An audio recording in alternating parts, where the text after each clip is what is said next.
Aujourd'hui sur le net, le web réagit à la disparition d'une activiste de Femen en Tunisie. La mairie d'Ankara s'écharpe avec un groupe de hackers turcs sur Twitter. Et le FBI investit la toile pour retrouver des œuvres d'art volées il y a plus de 23 ans.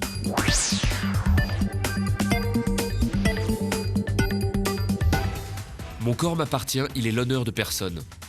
Voici le slogan que s'est peint Amina sur sa poitrine dénudée dans cette photo publiée il y a un peu plus de 2 semaines sur Facebook.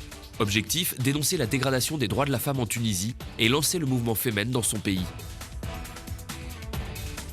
Mais cette organisation féministe, connue pour ses militantes au sein nu, affirme être sans nouvelles de la jeune femme depuis plusieurs jours.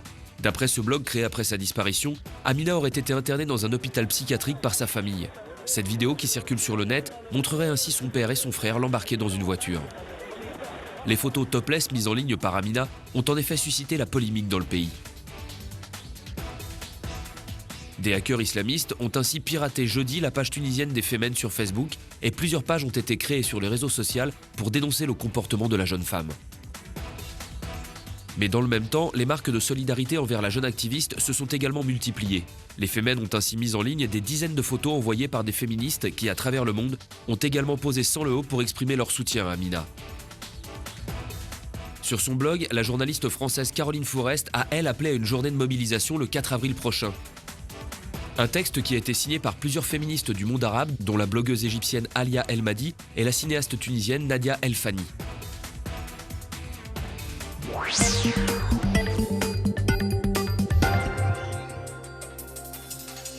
L'an dernier, le maire d'Ankara, Melih Gökçek, avait publié sur son compte Twitter le numéro de téléphone d'une étudiante qu'il trouvait insultante à son égard.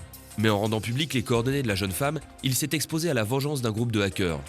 En effet, les membres de Redac ont décidé de régler leur compte avec le maire turc en lui rendant la monnaie de sa pièce. Ils ont récemment communiqué son numéro de téléphone sur la toile et levé le voile sur des éléments qui prouveraient qu'il a été mêlé à des affaires de corruption.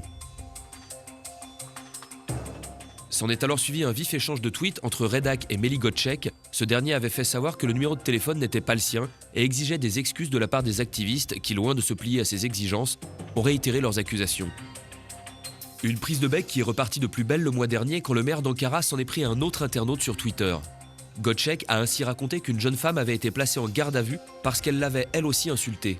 Comme pour justifier cette décision, Gökçek a posté sur sa page des clichés venant du compte de la jeune fille sur lesquels on la voit boire de l'alcool, un comportement pas si innocent que ça d'après le maire d'Ankara.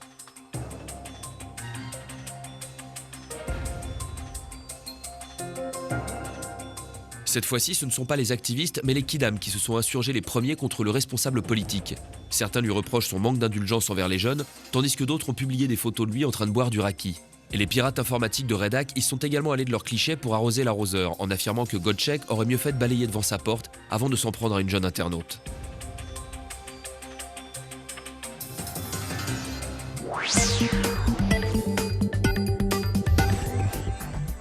En 1990, 2 cambrioleurs déguisés en policiers dérobaient 13 œuvres d'art au musée Gardner de Boston.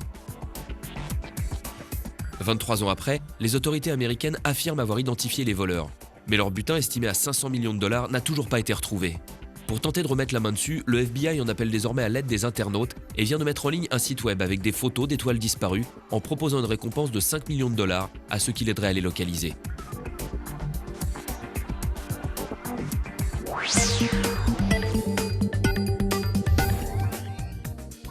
Reproduire des tableaux célèbres en utilisant uniquement des aliments. C'est le défi que s'est lancé l'artiste norvégienne Ida Frosk.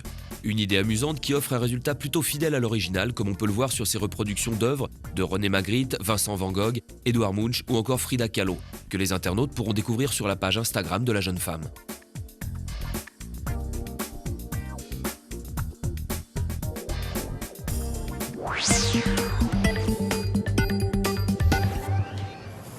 Cours de croquis au Book Club, une galerie d'art londonienne.